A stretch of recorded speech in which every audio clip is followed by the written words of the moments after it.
જય માતાજી મિત્રો, જય દાદા દ્વારકાથી, જય માં ભવાની. કેમ છો બધા? મજામાં ને? મિત્રો જોઈ લ્યો, ચારે બાજુ વિમફાર્મ કંપનીઓ. મિત્રો, આપણો દેશ છે ને ખેતી પ્રધાન દેશ કહેવામાં આવે છે અને ખેતી ઉપર નિર્ભર હોય 90% પબ્લિક. આવું જ્યારે સર્વત્ર સરવૈયું થયું હોય ને ત્યારે ખેતી પ્રધાન દેશ નું નામ આપવામાં આવે. આપણે આ ખેતી પ્રધાન દેશની અંદર જે ખેતી લાયક વગરની જે જમીન છે, જે પહાડી જેવી એકચમ છે, જે પથ્થર જ છે, બીજું કઈ થાય એવું જ નથી, જે દરિયા કિનારો છે, ખારો પટ છે, એમાં કઈ થાય એવું નથી. ત્યાં તો મિત્રો વિમફાર્મ કંપનીઓ છે, બીજી કંપનીઓ છે, એ કોઈ પણ ઉદ્યોગ નાખે, સ્થાપે તો આપણને કઈ વાંધો નથી, કારણ કે એ પણ એક રોજગારીનું માધ્યમ છે. પણ મિત્રો, હવે જે વિમફાર્મ કંપનીઓ છે આડેધડ છે. અમારા દેવભૂમિ દ્વારકા જિલ્લાની અંદર કલ્યાણપુર તાલુકામાં તમે જુઓ ને તો તમને આમ ધ્રુજારી ઉઠી જાય. અને આ લોકોની નાગરદાઈ, આ લોકોની તાનાશાહી, કારણ કે આજે ખેતી લાયક જમીન ન હોય એમાં જ ખરેખર વિમફાર્મ કંપનીઓ આવી જોઈએ, આવું આપણું કેવું છે. અને કાયદાકીય એવી રીતનું જ હોય છે. પરંતુ જે ખેતી લાયક જમીન છે, ફળદ્રુપ જમીન છે, એમાં આ લોકો પોતાની પરવાનગી, પોતાની તાકાત, પોતાની તાનાશાહી કરી અને આ લોકો આવી રીતે વિમફાર્મ કંપનીઓ ઊભી કરવા માંડ્યા છે. ખેડૂતની સહમતિ હોય, ખેડૂતની સહમતિ ના હોય, પ્રોમિકેશનમાં ભૂલ, આનો નંબર અહીંયા, આનો નંબર અહીંયા, આવી રીતે કોઈ પણ સુધારા કર્યા વગર એકાબીજી નંબરમાં નાખી અને ખરેખર જેનો નંબર છે એ નંબરમાં બીજાનું નામ હોય અને આવી રીતે નાગરદાઈ કરી અને કલેક્ટર, મામલતદાર, પછી સર્કલ ઓફિસરો, જે તે પ્રાંત અધિકારી, જે તે અધિકારી આવતા હોય, આ લોકોને ફેવરમાં લઈ, આ લોકોને પૈસા આપી અને જે પ્રજા ઉપર જે આ લોકો જુલમ ગુજારે છે ને એ આધાધૂત છે. તમે આની ગાઈડલાઈન પ્રમાણે જુઓ ને તો આનો પડછાયો પડતો હોય ને ત્યાં સુધી આ લોકોને વળતર આપવું પડે.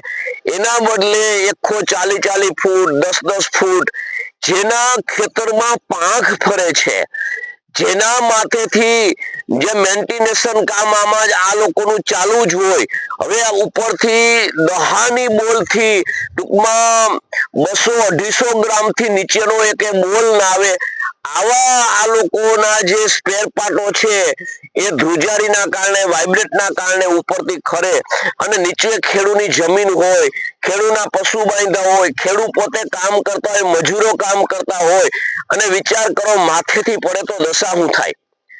તમને એવું નથી લાગતું કે કોઈ પણ વળતર ચૂક્યા વગર, કોઈ પણ ગાઈડલાઈનનું શિસ્તબદ્ધ ઉપયોગ કર્યા વગર આ લોકો જ્યારે આવી નાગરદાઈ કરી અને તાનાશાહી ગુજારી, પોલીસને પૈસા દઈને ખરીદીને અને જે આવા કૃત્ય કરે છે ને મિત્રો, એ કૃત્ય તમે જુઓ ને તો તમારા રૂવાડા ઉભા થઈ જાય.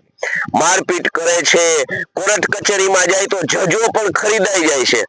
જજો પણ એમ માનો કે ગાઈડલાઈન નો ભંગ કર્યો હોય, સરેઆમ પંચરોજ કામની નકલ આપે, એના જ અધિકારીઓએ કર્યું હોય કે ભાઈ આ છે આટલા ફૂટ જ આગું છે, આવી રીતના કામગીરી હોય, આવી રીતની કામગીરી દર્શાવે, છતાં આ લોકો જે જજો છે, જે કોર્ટ કચેરીમાં કેસ હાકે છે, એ પણ આને રોક નથી લગાવતા. કારણ શું છે ખબર છે? કે જે આ વિમફાર્મ કંપનીઓ નાખીને બેઠા છે ને, એ જે રાજકીય નેતા છે ને, એના સગાવાલા, જમાઈઓ, ભાણેજો, આવા બધા થઈ અને આ દેશની આ અધોગતિની ખાઈમાં લઈ જઈ રહેલા છે. અને પ્રજા વિવિધ જાતિમાં, વિવિધ સમાજમાં, વિવિધ નાત જાતમાં આજ વેચાઈ અને છિન્ન ભિન્ન થઈ અને આ રાષ્ટ્રની આ છે ને અધોગતિ કરી રહ્યા છે. મિત્રો, જીવનમાં આપણે જોઈએ ને તો એકતા વગરનું કઈ વસ્તુ ટકે નહીં. તમે હું અને એમ કહીએ છીએ કે ભાઈ લોકશાહી છે, લોકશાહી સાચી છે, પણ લોકશાહીની અંદર કાયદાકીય રીતે આપણે જોઈએ મિત્રો તો કાયદાકીય રીતે લોકશાહીની અંદર ક્યારે એનું બંધારણ પ્રમાણે માણસ હાલે, ક્યારે એનું બંધારણનું પાલન થાય, હું અને તમે સંગઠિત હોય તો. નહીતર આ લોકો સરકારની તિજોરીમાં તગડો ટેક્સ આપણા પાસે વસૂલીને એ રૂપિયો બધો જમા કરીને અને આ જે વણશંકરના પેટના અધિકારીઓ જે છે ને એ અધિકારીઓને પગાર દેવાય છે, આપણામાં ખાય છે, આપણું ખાય એનું જ ખોદે છે. એનું કારણ એક કે હું ને તમે સંગઠિત નથી, હું ને તમે એકબીજાની જાતિ નાતી અને વિવિધ સમાજની અંદર વેચાયેલા છીએ. મિત્રો આડેધડ થાંભલા નાખી દે, આડેધડ કોઈની જમીન હોય કે ખરાબો બોલતો હોય જમીનમાં નાખી દે, જમીન બોલતી કહીએ તો શું કે ખબર કે અહીંયા તો આ નંબર જ બોલે છે. હવે વિચાર કરો કે પ્રોવોકેશન જ્યારે થયું ત્યારે કરોડો રૂપિયાના ખર્ચ કરી અને આ માપણી આવી, માપણી જે ડીઆરએલ ઓફિસમાં બેઠા બેઠા લોકોએ કરી લીધી, માપણીઓ કરી અને અઢળક ભૂલો કરી, એકાબીજી નંબર 3-5 કિલોમીટરના અંતરે એકાબીજી ફરી ગયા. જોકે એની ભૂલ છે અને એમાં આ વિમફાર્મ કંપની આવી, એટલે વિમફાર્મ કંપની આવી એટલે નંબર ઉપર જાયલી તો આજ મારી વાડી છે, સમજી લ્યો કે આ સર્વે નંબર આ 35 છે તો અહીંયા 45 બેહાડી દીધો, અહીંયા 200 બેહાડી દીધો, એને જેમ ફાર્મ બેહાડી દીધા અને 200 વાળે જે જમીન વેચાતી જે આપી ને કંપનીને એ આપણે એમ કહીએ ભાઈ આ ભૂલ છે, આમ છે, કાંઈ સાંભળવાનું નહીં, તમારે આમ ઠોકી દીધું. આવા દાખલા કલ્યાણપુર તાલુકામાં છે. એટલે મિત્રો જીવનમાં એક વસ્તુ નક્કી કરી લેજો, તમે સંગઠિત ન થયા એટલે તમને ગમે ઘરમાં આવીને મારશે. આ લોકોની એવી નાગરદાઈ છે ને મિત્રો, એક દી યાદ રાખજો કે ખેતી લાયક જમીન રહેવા નહીં દે. આ વિદેશી રોકાણકારો છે, આપણે એમ નથી કહેતા કે ઉદ્યોગથી માણસને મળે, પણ મળે એના કરતા માર વધારે ખાસો એમ. કારણ કે આ જે વિમફાર્મ કંપની દ્વારા જે એનો એગ્રીમેન્ટ કરાર કરે છે, આ લોકો જે લેખિત કરે છે ને એમાં જબરજસ્ત ગોટાળા હોય છે. એટલે મિત્રો જીવનમાં તમે કદાચ ને વેચી નાખજો જમીન હાવ, પણ વિમફાર્મ કંપનીને ભાડા પેટે ન આપતા. કારણ કે જો ભાડા પેટે આપશો તો વિચાર કરો કે આજ તમે જુઓ કે 5 વર્ષ પહેલા જમીનના શું ભાવ હતા અને 29 વર્ષ પછી શું ભાવ હશે. અને જે જમીન તમારી ખેતી લાયક છે, ખેતીના માધ્યમથી તમે વાપરો છો, ખેતીની જે પ્રમાણિત છે, એ જે આ લોકો જે બિન ખેતી કરશે ને પછી આપણી પેઢી આને ખેતી લાયક નહીં કરી શકે, ખેતીમાં મૂળાંતર પાછું નહીં કરી શકે. એટલે હું વસ્તુ એક જ કહું કે જે કરો તે સમજી વિચારીને કરજો. કારણ કે આ લોકોએ 75% જમીન અત્યારે છે ને તમે ગણતરી કરો, વિમફાર્મ ઉભા કરીને 75% જમીન ખેતી લાયકમાં જીકી દીધા થાંભલા.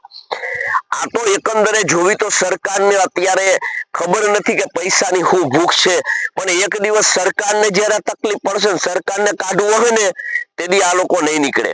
કારણ કે આ જે સરકાર છે ને એ પોતે જ કૂવો ખોદે છે અને પોતે જ અંદર પડે છે. પરંતુ આજે પબ્લિક પાસે છે, કાલે સરકાર પાસે આવશે ને પરમદી સરકાર પાસેથી જટી લેશે આ વિદેશીઓ લોકો છે આ બધા. અને આમાં મલાઈ સિવાય કોઈ વસ્તુનું મહત્વ આપવામાં આવતું નથી. સાલા તમે જાવ એટલે મામલતદાર થી ચાલુ થાય, મામલતદાર વેચાઈ ગયેલો, પ્રાંત અધિકારી વેચાઈ ગયેલો, કલેક્ટર વેચાઈ ગયેલો, પછી તમે જાઓ તો જજ ખોટું જજમેન્ટ આપે ને એટલે સમજી કે વેચાયેલો જ હોય એમ.